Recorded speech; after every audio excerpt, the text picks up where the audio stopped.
وطالما ان اهلي والزمالك بقوا بيعملوا نفسهم مش واخدين بالهم امام تصرف خارج عن الاخلاق، وطالما انه هناك دائما من يبرر للسيد الباشا النجم هنا او هنا خطأه، بل بالعكس هناك من يدافع عن نجمه المفضل مهما ارتكب من اخطاء. طالما ان اهلي والزمالك يعني ماشيين في سكه انه طالما ده ما تعاقبش يبقى انا مش هعاقب ده، وبدات قصه الانفلات اللي موجود في الملاعب المصريه النهارده بتؤثر بشكل كبير على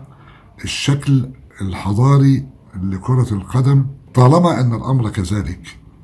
وانه ناس بتغمض عينيها عن خطأ ارتكبوا هذا أو بلوى ارتكبها ذاك، يبقى الأمر لن يستوي.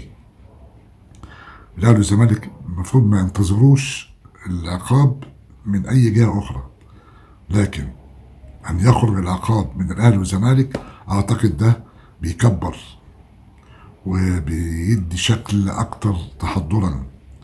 وبيدي انطباع أكبر إن الرياضة أساسا يعني سلوك وأخلاق